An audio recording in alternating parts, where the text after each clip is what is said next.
Hello, everybody. Welcome to another episode of That Early Childhood Nerd. I'm Heather Burnt Santy, and I'm very excited to have some Anji Play talk on board for this episode. So I have three guests. I'm going to let them each introduce themselves before we get further into the conversation. So Krystina, can we start with you? Sure. Hi, I'm Krystina Tapia. I'm currently in Sunnyvale, California. Former early childhood educator for about 15 years, worked with children ages birth through 8 with a focus on really the 4 and 5-year-olds. After spending much time in the field, I learned about Anji Play, loved it, couldn't go back to teaching in the way that I knew it before. And so then I joined the Anji Play team to bring Anji Play to lots of other educators and people across the world. All right, thank you. Jesse, your turn.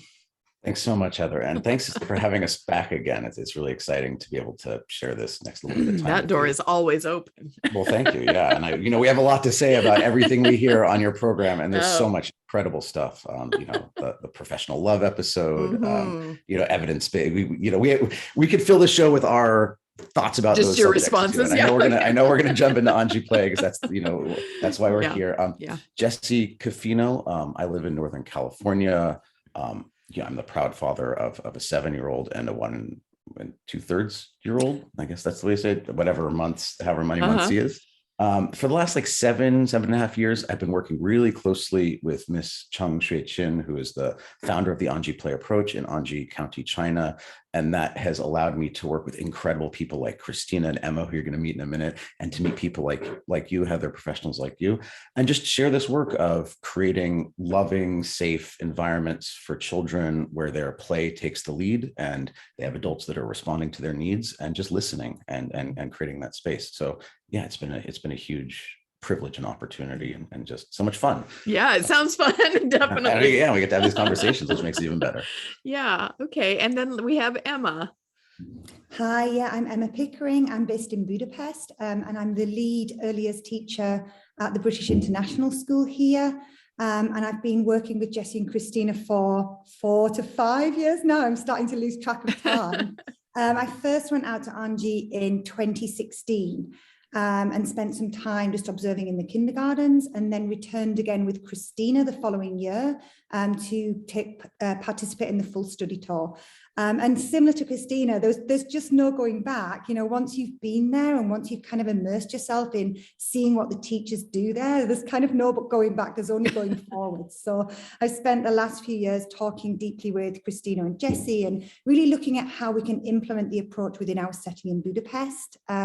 Like Jesse, I also have my own family. I'm the mother to a 5-year-old who attends our earlier setting. So I actually get to see the impact on him. So I get to see those firsthand experiences of the impact that what this is having on him as a learner. And I can see just how open he is, how engaged he is, and just how those experiences are really impacting him and his overall development. So yeah, I get to kind of experience it from that firsthand perspective as a mother, as well as a kind of lead teacher there as well.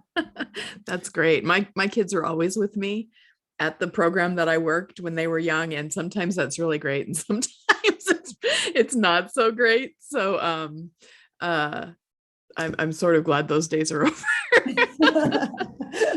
And one thing I would just say really quickly is that we've been really lucky, the three of us, to work kind of as a writing team over the last year or so. We have a couple articles out. I know one is in Teaching Young Children behind the NACI paywall. It's got a nice little disclaimer about Anji Play leading up to that article. Whether it's developmentally appropriate which practice. Is We could have a whole other conversation. Oh boy. Boy. And we also have a recent article, and I think it's the International Schools Network, which is free. We can share a link with you, the three of us, which really focuses on relationships, and a lot of it, I think all of it comes from Emma's program, and so some really nice case studies there. Yes, I've been anxiously await any written work on it, because that's what I do when I start to hear about something new, is I look for all the writing I can find about it. So keep writing, please. Okay, so I specifically wanted to hear more, and I told these three that I was going to try and take more of a position as a learner in this episode. One of the elements or principles, of Anji Play really focuses on being reflective teachers. And I know that is a piece that some people might find difficult. They read all these wonderful things about the Anji play philosophy and the actual school. I guess it is schools, isn't it? More than one. But then they think, oh, but that would not work in my classroom where I have 30 children and they're 3 to 5 and it's just me and 2 others, something like that. So I had asked if they could just come on, if you all could just come on and talk to that. So here's the quote that you provided for me to start the conversation. So many of us have access to devices that allow us to record videos of the children in our programs when they are engaged in deep and meaningful play. Today, young children live in a digital era in which technology and interactive media are pervasive. By prioritizing play, by giving children time and space, by stepping back and observing, and then by recording these deeply engaged children, we can have access to a rich and complex record of learning and growth. I'm getting all excited just reading the quote. So that's not part of the quote. I'll point that out. Here, we're back to the real quote. When we use these records to listen to children, to engage in reflection, and to share with our communities, we can both empower children to speak and reflect and persuade others to listen. So I'm going to open it up now for any of you who want to talk to this, but why is this what you sent me when I said, where would you like our starting point to be for the conversation? I mean, I can jump in really quickly and just say something brief about why we kind of, and again, this is from an upcoming article that the 3 of us have recently finished and is going to be out in maybe 8 months or so.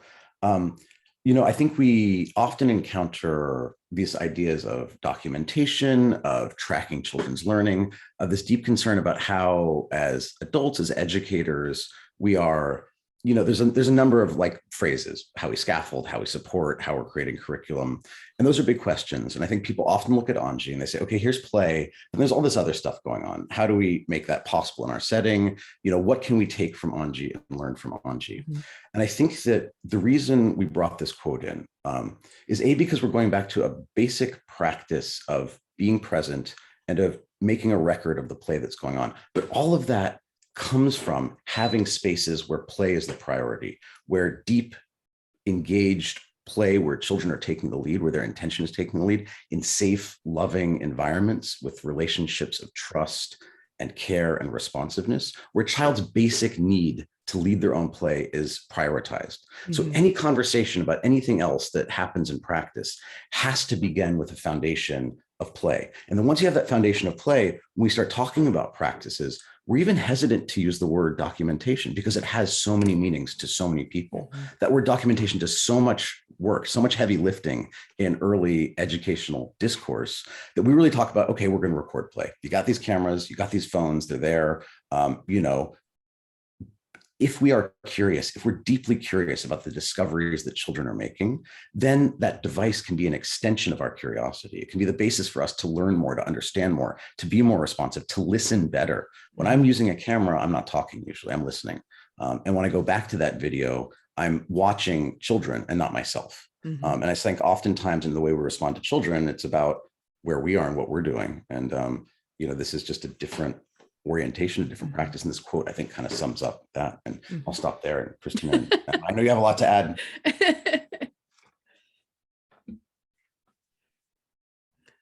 Well, someone's got to talk. There we go. I'll step in. I think that it's interesting because I think Jesse hit the nail on the head with you have to come down to these foundational principles or this foundational idea that relationship, meeting children's needs, and play are essential for children and their growth and development. Mm-hmm. Because we can talk about what the recording play looks like. We can talk about how teachers use that in their practice, but without that foundation being set, the rest kind of doesn't matter because you're not meeting children in the way that they need to be met, in the way that they need to be supported. And so I think that that's really, really critical to do. And I think that in programs like Emma's and through articles that we've read, we really try to focus in on that concept first. And so make it abundantly clear that yes, these other things are fantastic and wonderful and great. And they're really, really important, but without that underlying principle of like meeting children's needs, children's play is really critical. These children are amazing and complex and competent and able to do so many different things. Without that perspective, again, like you can't really get into like those rich conversations about what to do with those recordings or what even recording play can look like. Mm-hmm. I don't know if you want to share a little bit about what that's been like for you, Emma, and like in your school. Yeah, I mean, I think the thing that's coming to mind at the moment is just about like stripping back the daily schedule. So I think one of the first things that we had to really do before we could even start thinking about recording play is really take a deep look at our daily schedule. Like, do the children actually have time for long periods of play where they can engage with materials that are open-ended, so that they can actually get to a point where they're so engaged in their play, when you start recording, they're barely even noticing that you're there with your camera, because they're already so focused on their intentions and their play and their relationships with each other that you almost become a little bit invisible in the background to them. So you can really then bring that camera out when they're so engaged in what they're doing. And without that space and time in the schedule, the recording play doesn't really have a purpose. You know, if you're just bringing the camera and thinking, oh, we've got 10 minutes of time to play, the children, I'm going to start recording them and make this really quick video, and I'm going to get loads of depth out of that. Well, you're not. You need blocked out time where the children can really engage in play. And also you need time that doesn't necessarily have these limits to it. So of course there's going to be certain limits in the day, such as the lunch needs to happen at a certain time. But around those limits, like, are you able to allow that play to go on for 5 more minutes because you haven't quite finished recording the arc of that play yet? So it's like really looking at the schedule as a starting point and stripping that schedule back and making sure there's space and time for the children to engage with those materials that you've presented to them. So I think without that, you don't really have a starting point for that recording of play. So I think that's kind of the fundamental starting point, is really looking at your schedule and stripping it back as much as is possible. Yeah. Well, I think you also bring up a really good point, Emma, too, because I think that in the play space, it's really fraught with lots of different definitions of play. And so the play that we're talking about is play that's coming from the children, that's determined by their interests too. And that, like, recording that play is going to give you a much richer understanding of where the children are and what they're thinking, than if you are recording a teacher set out activity with specific outcomes too. So I just also wanted to bring that up. And I think to kind of piggyback on that, and I think to also emphasize a point that Emma's making, which is like the child's response to being the subject of a video recording, that if the act of recording becomes instrumental, if it is, I'm recording this video to teach a lesson, or I'm going to record this video to bring up a particular point about play, then that is also changing the relationship, right? So like if you go into video recording saying, I'm going to capture this because I want to see this and I want the children to reflect on this, then you're approaching a play without a curiosity, a deep uncertainty about what that play means for children. You're saying, I know what's important in this play, and I'm going to use this camera to share with children what's important to me as the teacher. And that's a very different stance, attitude than I think what we're describing. And so there is this tension, right? Which is, if you give lots and lots of practices, right? If we talk about all the different practices that are part of reflection, maybe in an Anji play school in Anji, you get focused on the instrumentality, you're focused on outcomes, you're focused on learning, and the play is not the priority, right? As Emma's saying, like, we say play is a priority, not just like make sure kids play every day, but like if 3 children need 30 extra minutes, how am I gonna try as hard as I possibly can to have them stay out for that 30 minutes? Because that's important. I think similarly, the tension is that there are simple practices that we can say recording play is an in to developing that curiosity. Recording play is a doorway to being present and not talking while children are playing. Yeah. We have to kind of pick and choose, because we don't want to start layering on more practices beyond that, because oftentimes we'll get a question which is like, oh, you know, we sat through these 3 seminars on Anji play. I'm at this school setting in, let's say, in Singapore. You know, we have play that's kind of like that, but tell us more about how you're doing play stories or how you're doing children's reflection on sharing. And the question in my mind, I think the question that was always asked back is like, well, first let's talk about what kind of play is actually happening there. And like, we can't be there. So can you send us some videos? And that's where you're really having a conversation about the relationships, the schedule, right? Yeah. The how prioritized play is. And usually you realize it's like, we're not going to be talking, you're not going to be thinking about how you're going to respond to what children are saying about their play until you're actually listening to them in play itself, let alone listening to what they're saying about play after they're done playing. So insofar as it's applying this to settings that are non-Anji, regardless of what approach they're embracing, it's kind of, there's no point talking about this practice unless that play is already taking place, unless there's a big stretch of time where children are deeply engaged in play that comes from their own intentions and adults are present and observing that. That's kind of the basis. And so that's where the work really starts. Yeah. And I think that it might be useful to clarify, because again, most of us, when we hear the word reflection, we're thinking about ourselves, reflecting on ourselves or our own practice.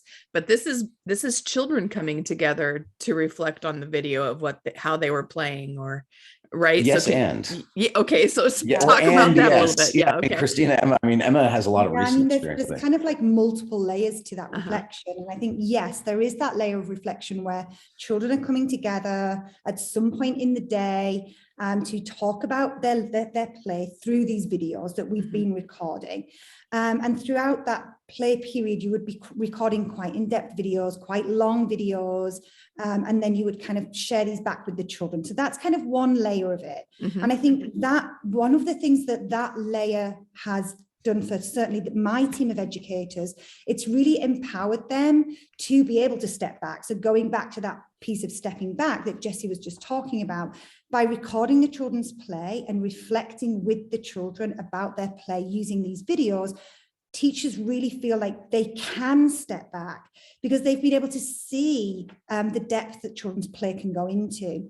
And also through that reflection with the children, they've also been able to see the depth of the discussion that children are able to have around their play. And they start to see like all of this interconnectedness within the children's development through these videos of play. So I would say that that's kind of one layer of it, that reflection with children. And that is very empowering for staff once they start to see what children are really capable of. But I would say like the layer, I'm sorry, Emma. I would say the layer before that, though, is like the layer of teachers coming together to reflect on videos themselves, because again, that gives the teachers the opportunity to practice that curiosity about the play that's happening. So they're not just going from, oh, I'm watching this play, now I want the children to talk about this and talk about this particular thing I saw in play. But like, how can you get teachers really involved in this practice? How can you set aside time for these teachers to come together, talk about these videos, and explore their curiosities about the children together? So by creating that and creating the environment where teachers are naturally curious, then they can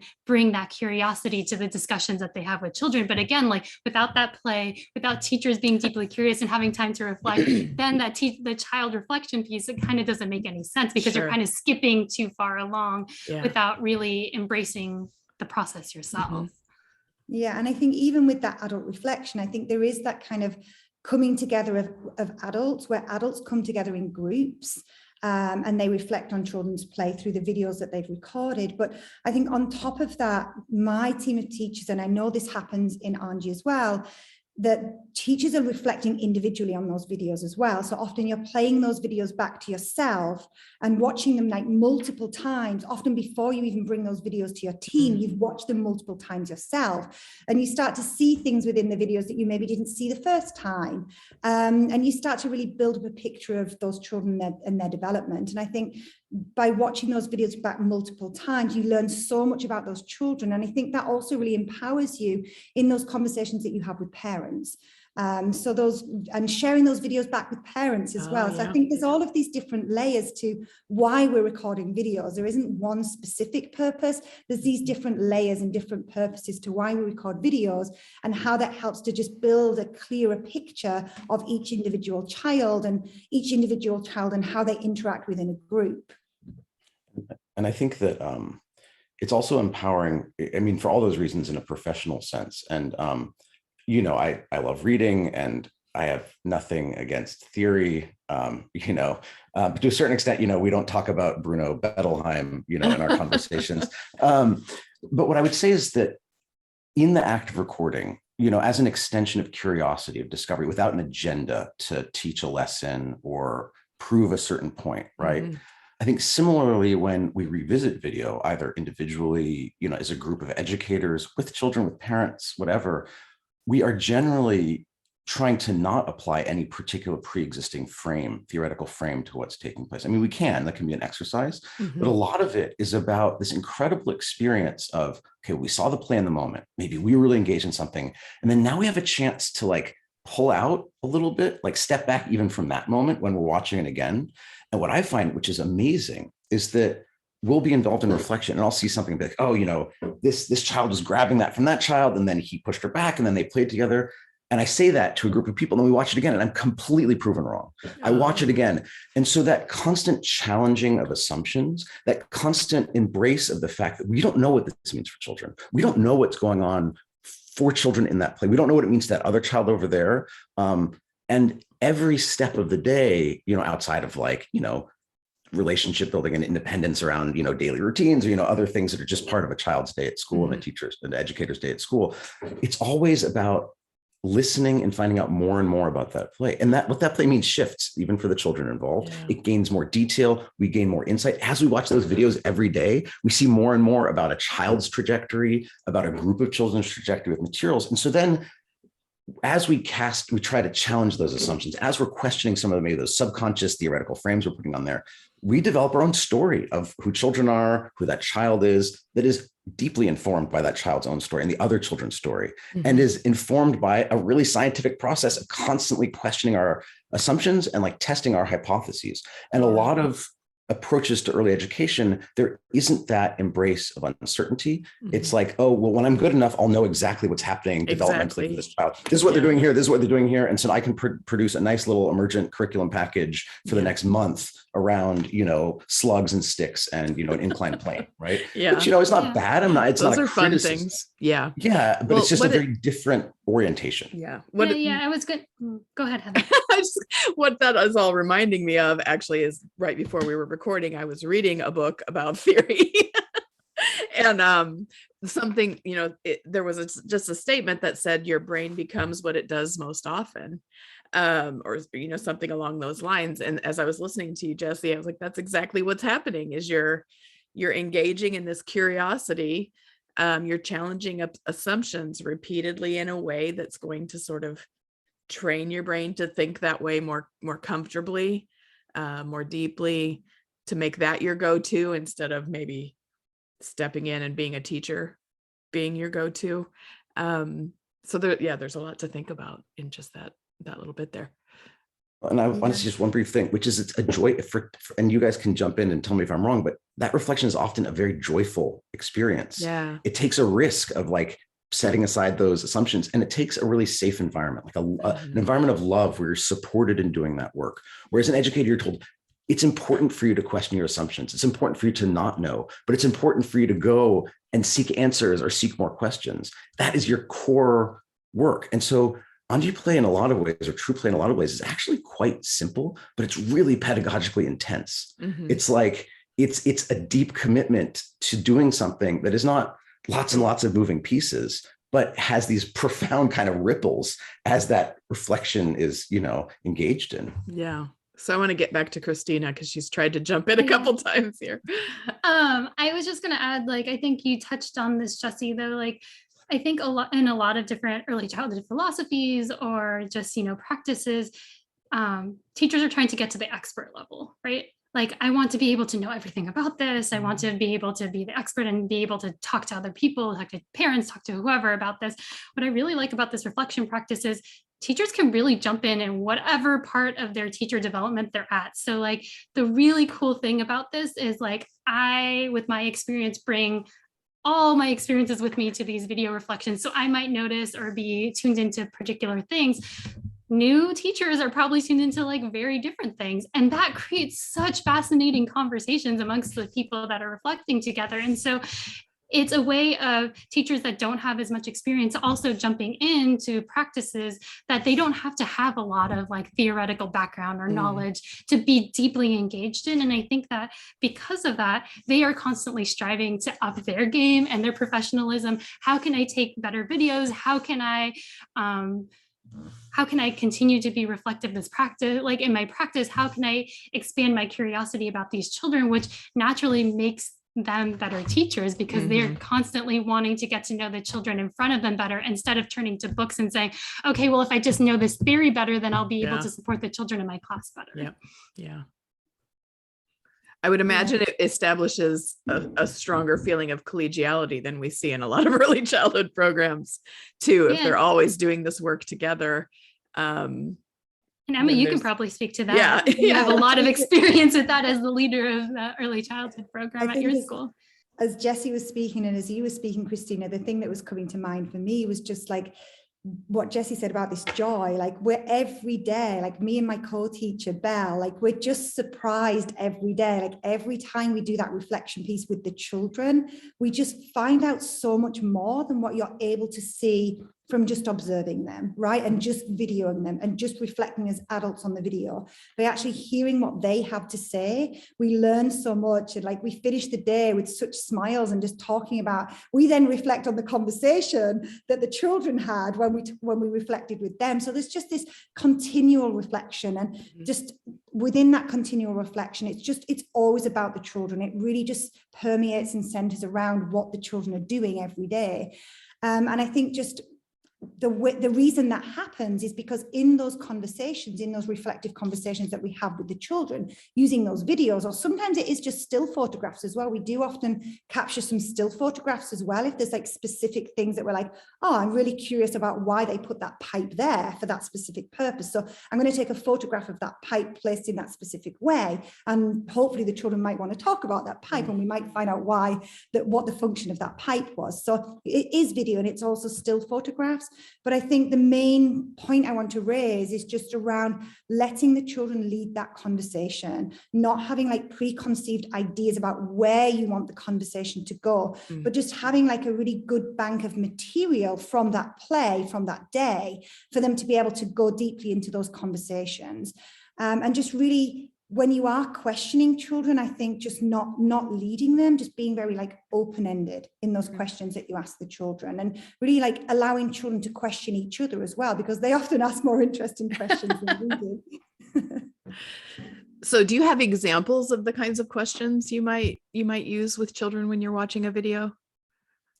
Yeah, I mean, it varies day to day, and I think it's very difficult to be specific. And I think many people go on like study tours to Anji, and it's kind of one of the first questions they ask. Well, what questions do I need to ask? I just knew that would pop into minds as they're listening, and I wondered. Yeah, like I think it would be more things like, can you tell me more about this? And I see you place this pipe there. Can you tell me like what the purpose of that was, or why you decided to do that? So just very, very open-ended questions, and not being too specific with the children, and trying really hard not to lead the conversation in a direction that you want it to go, and trying to just like put kind of, because I mean, we do have curriculums, right? So that does exist, but it's trying to really put that to one side, because actually when you go back and look at the videos and look at the conversations, a lot of those curriculum connections are actually already there, and we don't actually need to dig for them in the way that educators often feel like they should. And I would say that, you know, kind of a question I sometimes ask in response when somebody says, what are the questions that were asked? I might say like, well, to you, what kind of question is a question that you would ask if you were deeply curious about something and you didn't want, you know, what you were thinking about it to be part of the question? What kind of question do you ask, right? But I think the other thing to think is that oftentimes you don't even need to ask questions. A lot of times, if you put up a video of play, children will just start talking about it. And then, you know, there is a degree of kind of being supportive in having general expectations around conversation that you're part of, right? So like, oh, did everyone hear him or her? You know, can you say that again more clearly, because they said that they couldn't hear you. Oh, you know, that's you know, that's a lot. Can you hold on for 1 second, because so-and-so wants to speak. So there's a really important point of modeling, of teaching what listening looks like for children, so that conversations can happen. I think something that I've heard Ms. Chung describe in these reflections that children are a part of, that they're really leading, is that she talks about like a clash of ideas, that a clash of ideas is a great thing, that a synthesis, that what do you call that, when everybody's on the same page, unanimity, coming to an agreement. Yeah, that's not important. What's important is that the children say, you know, if they need to defend, but they put out there what they believe is happening. And so again, for an adult, even beyond questioning, if a child puts forth a hypothesis that's wrong or uses a wrong word, the educator's not going to step in and say like, oh, well, what you really mean is the cylinder was doing this, or, oh, that's not really true. Like, those all the children can believe a wrong explanation of something for as long as they want, because they're going to go back and observe the reality again and again and test it. And so maybe that what we think of as a mistake actually has a degree of truth, right? Yeah. And so you can't get there if your questions are about eliciting particular insights or moving in a particular direction. Yeah. Consensus, was that the word you were looking for? Yeah. I mean, Krystina, yours worked, but I was also like, there's one word. Well, and so I think that's an interesting tension. That's an interesting tension, right? Like a setting where the group is critical, where community is critical, where, the individuals maybe not as we think of as prioritized in American culture, where it's about rugged individualism, but where each person is expected to have their opinion, where like conflict within a group is not a problem. That's not a threat to the strength or the love or the safety of that community and people's sense of responsibility or accountability to that group. I mean, and something else I want to bring up too is like, we're talking about child reflection, and Jessie and Emma brought up like specific ways of doing that. But like, I think Anji Play, as it's known right now, the teachers have been practicing it for 20 plus years. They've been, engaged in this and thinking deeply about it in all sorts of different ways. They're at schools that implement this to fidelity. And so what reflection and listening to children looks like in individual school settings can be completely different than what we're describing here. It doesn't have to be a formal group conversation. It can be one-on-one. It can be with a small group. It could be informal. It could be looking at videos. It cannot be looking at videos. I think something to think about too is videos are a way of jogging children's memory about what happened.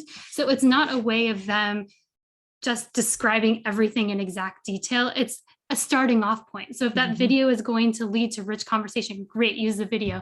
Sometimes that's not even necessary. Sometimes the play is so compelling that children just want to talk about it before you have a chance to like put up anything. And so it's like, you can say something like, who wants to share about their play? And then they have a conversation going that doesn't even require any visual aids because they are all kind of in conversation together. Of course, like if they're talking about a particular thing that requires a visual reference, it's nice to have a photograph so that the whole group or like that group that's talking about it can see what other people are talking about, but it's also not necessary. So I also think that like a mistake is going into this thinking reflection with children has to look a particular way. We are working with different settings where it looks really different than what's happening in Anji. But again, like the core value of listening to children and hearing more about their experiences, that's the common thread that weaves throughout. Yeah, I mean, I think just building on top of that, like our setting is quite different to a school in rural China. Like we're an international school, we have multiple different languages within our setting. So the way that we reflect sometimes is that we will sit, like Krystina said, one-to-one with a child that we know is not necessarily really confident to speak out in front of the group because maybe they don't have the language skills yet to do that. So we might reflect one-to-one with them, and we might use things like a translate app, or we might use things like another child in the group, for example, who speaks the same first language as them but has more confidence in English. So I think what we've learned to be as a setting is just really dynamic in how we use language in these reflective situations with children. We have sometimes using like a translate app with children in a whole group dialogue. Sometimes it's one-to-one using a translator from the group, one of the older children, for example, because we're a mixed age setting. So we often have like more confident language speakers that can share a language with another child in the group that isn't as confident. So I think we just learned to be really, really dynamic. But I think the point I'm trying to make is it's like we want those conversations to end, ensuring that every child that wants to have a voice in a conversation has been able to have a voice. We've had children through our setting that are non-verbal in a sense that they're not using words to communicate, for example, but they're using gesture, and they're able to come up and point and show things within the video and be able to get their point across to the other children, but through using like non-verbal language, basically. So we've had all kinds of kind of situations where we've worked with these reflective practices of reflecting using video with children, and just had to be like really dynamic and multi-layered in how we actually approach that on a day-to-day basis. And you know, every day is different in an earlier setting. I think we can all vouch for that. Yeah. And every group of children is different too, like what you were saying, Emma. And I think that like with these like multiple ways of reflecting or listening to children, I'm just going to say listening because I think that that opens up things a little bit more, is like it gives children opportunities to share at the level that they feel comfortable with. It was interesting when I was in Anji, I was following a group of 3-year-olds, and there was a child in a 3-year-old costume that didn't share with the group for the entire school year. And so I think that that is like really radical, and that was intentional. The child was not comfortable, didn't feel like doing it. And I know that in so many settings I've been in, there was so much pressure put on that child to be able to share. Yeah. And she was having conversations with the teachers in different ways. She was being heard in different ways. But what was amazing about that particular situation is when you do give children time and space, even in this reflection, and give them ample opportunities to, you know, approach things when they're comfortable with, then when they do start sharing, it's ridiculously amazing. So like the next school year, I was like following that class again, and I was like spending time with them. And when it came time to share about play that was happening, she was the first one to raise her hand and share, which again, like she hadn't shared for an entire year, but when she was ready, she was ready. And it was really amazing to see teachers give her so much time and space to meet her where she was, and not to force her to be any different than the person that she was, and just embracing that and just figuring out different ways to hear what she had to say instead of forcing her to conform to an expectation that they had as an adult. Well, and I think you're bringing up a great point. You know, in adult reflection, we can meet each adult where they are because they're bringing where they are to that video. I think thinking about in our work in professional development, thinking about true play, thinking about Anji play, that one of the biggest challenges is kind of letting go of wanting to play look a particular way or wanting reflection to look a particular way. And so again, every child that wants to express themselves has a space to express themselves. Every child who has more resources that would assist them in expressing themselves and being listened to, you know, in relationship one-on-one in a group, like that all comes from what Krystina is saying, is accepting each child for where they are, for who they are, you know, and giving them that time and space. But what I'd say is that, well, I don't want to say like play should look a particular way. The quality or the engagement or the depth or the willingness of children to engage in reflection is going to come down to like the depth of engagement, the quality of the play that they have. And so, I mean, it all comes back to the idea that, you know, you can have all these wonderful practices. You can try really hard to listen, but if there's not much to share because, you know, it's reflecting on something that the teacher has set up, right? Like, oh, well, I saw these pictures in Anji, the ladder's really awesome. I set up this ladder course. And then like, I tried to convince the kids to like it. And some of them did, some of them didn't. Some of them went off and just started picking the leaves off of trees. And you go back and like, you had 2 kids that were on the ladders and were doing what you wanted them to do. You put that up, you know, that reflection might not go so well. But if all 20 kids are picking leaves off of trees and one child found a bug and like you're coming in onto that, and then some kids go check out the ladders, there's going to be something to talk about. And so I think the thing to say is that an Anji play program, a really great program that respects a child's voice, could have a reflection that takes place every day for 45 minutes with all the children, or it could be a program that is just in small groups, right? But if those relationships are right, if the listening is right, then that 45 minutes of the group, some days is going to be smaller groups because that's what the kids need. Some days can start a little late because the play went on longer. Sometimes, you know, maybe they just don't do it because there's all this other stuff going on. So all of these ways that reflection can look can be very consistent with the Anji play approach, are not in conflict with it, but they all arise from the play, right? The love, the relationships, the listening, and the play. And so I guess we always come back to that, because when we look at like, oh, what does a particular form look like? We're getting away from, it's not that it doesn't matter what it looks like, but as long as you're listening and as long as children had experiences of play, that's kind of what we're talking about. And so again, I mean, I think that this can be uncomfortable in some settings, to let go of like the role of the teacher and getting children to a particular place, be like maximizing time for particular learning outcomes.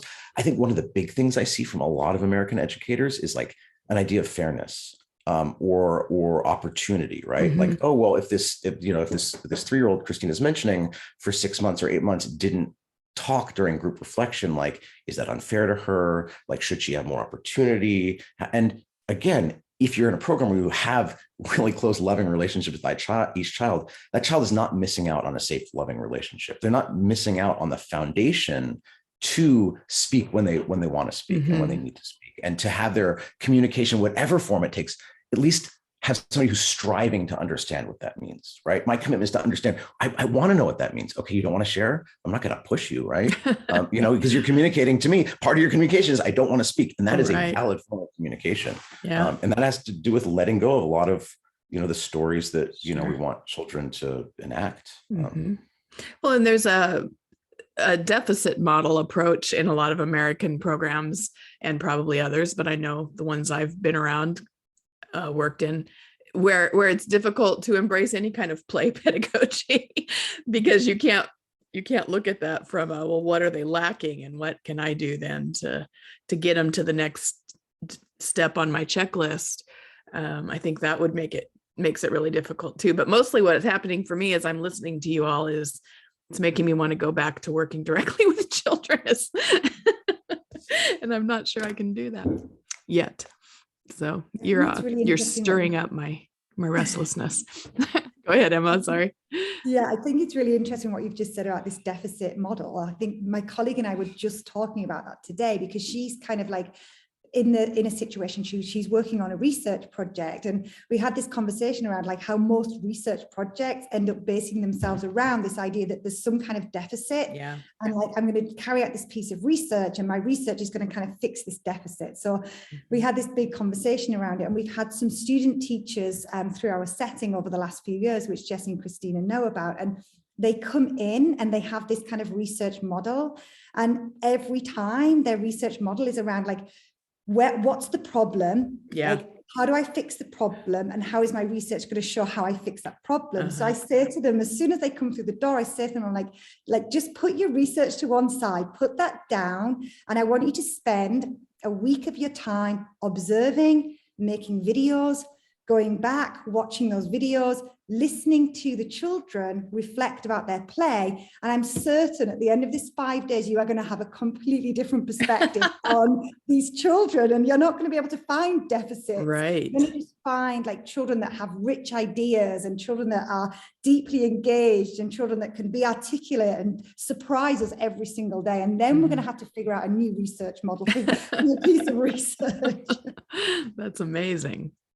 And I think that like something that also that comes that brings up questions for is like, well, this works for normal children, like of course children that have disabilities or they have something going on with them. This doesn't neurodiversity. Actually, exactly, any type of thing that makes them different, which is weird because all children are different anyway. Right. So like kind of talking about them in that way, I think is a little bit strange, but I think that's just like the dialogue that's happening in early childhood. And I think that what we found is when you actually focus on the relationship, those children, regardless of where they are, what's going on with them, they know that and they can feel that. And Emma has some really powerful stories about how just in her setting, embracing play and really making time and space to listen has actually, provided tremendous growth for all children, including children that might be seen as a little bit different.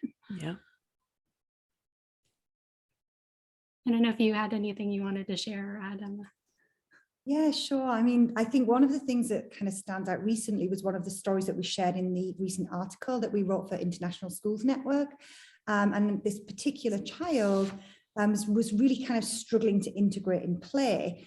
And often what would happen is we would come to have these kind of reflective conversations as a class, and the children would share about the play, and this particular child would always be keen to share, always be eager to share, but what was shared would be something completely different to what the other children were doing. Even though this child was very much in the same play space, the kind of dialogue within her own play was completely different to the other children. And then over time, by continuing to record and continuing to reflect with the children, all of a sudden we started to notice like a huge shift in terms of this child's interactions within the play. And especially because like over the course of a week, for example, like children tend to kind of engage in a similar play theme, it plays out, it develops. They kind of like build different materials into it, but generally like play themes kind of evolve over time. So what it enabled her to do was to be able to see what the play theme was. And then as the time progressed across the course of a week, across a couple of weeks, she became very much engaged in what was happening within those children's play. And she was able to join in the discussion during like this time when we were reflecting together as a group. But not only was she able to engage in that discussion, what we noticed is that her language in play became much more social. So she was able to start listening and taking on the perspectives of others within play. And we kind of reflected on this as a team together, and we just felt that without that reflection piece with the children, we don't think that development would have happened so quickly for this particular child. We think that development would have maybe would have happened, but over a much longer period of time of observing other children, observing how other children interact. But by being able to see that on a daily basis right in front of her, very quickly, she kind of propelled herself into social play. And quite unexpectedly for us, it really happened like quite dramatically over a short period of time. But I would say that you didn't go into that reflection with the idea that this reflection is going to change her or fix her in any way. And it was built on her having time and space and autonomy in her play, right? And I think we often see this when, we're talking about neurodiversity, children who are on the spectrum, where, if a child isn't engaged in a particular kind of play, or they're not engaged with other children, there's an active role of the educator in trying to find something that meets their interests, trying to structure their relationship, trying to provide them with language or cues and how they should interact. Well, I think when we looked at some of these videos that Emma, the child Emma is describing, we think about those experiences, and certainly in Anji and other programs, we see it. And of course, it's a spectrum. I know there are children who, it's much more difficult for them to be in, we might think of as a standard early childhood setting, even if it's an Anji setting. But that in most instances that we've seen with children on the spectrum who are in these programs, is that given space and time, they get a sense of what's going on. They find their position in relationship to that play. Over time, that position changes. They become more involved. They find where they want to be. And you see this change, really a change in kind of the engagement with the material world, with their peers, with everything that's going on, that really astounds a lot of the specialists that are brought in to work with them. So, and I think this kind of comes back to this idea of what are we using this video for? What's the purpose? On one hand, right? Like I've got this video, I'm not going to be interrupting that child's play. I'm going to be seeing what's going on there. I'm going to be communicating to that child that they're taking the lead is the most important thing that's going on. But now I can show that OTPT person or that specialist what this child is capable of. They said they couldn't do this and this and this, but in 2 weeks' time, I'm going to show you how not only can they do that, but they're doing all this other stuff too. And they need to then reassess what support services they're providing. You provide that video to the parent, and the parent says, "Oh, I had no idea my child could do this," or "That's spectacular. Like, how did you make that happen?" And so there's those aspects. And I think there's also just the aspect of as educators, as adults, going back to that video shows us that giving time, giving space has a value, right? We have, I guess I'll use the word here, we have a documentation of the change that's taking place. We have a record of the change that's taking place. So it's not just like, oh, I feel like it's better. Oh, it seems better. Oh, but the parents saying they're still having tantrums at home. And so I don't really know. It's like, no, like, here's this thing that we can all look at, we can all understand, we can all listen to. And again, the child's own experience, their voice, I think people that are advocating for people with disability, their rights, always say, like, where's our voice? Nobody's listening to our voice. In the conversation about autism, where's our voice? The entire environment of these programs is about that child's voice and their experience being more important than anyone else's voice about what that experience of play was, what their experience of play was. But I guess the other thing, and there's a lot, is that when we think about that child, right, who hasn't spoken for 6 months, I don't want to say that you don't care about that child. You're not curious about why they're not speaking. You don't want to understand more why they may be not comfortable, why they might not have something to say, but you have a much clearer picture, right?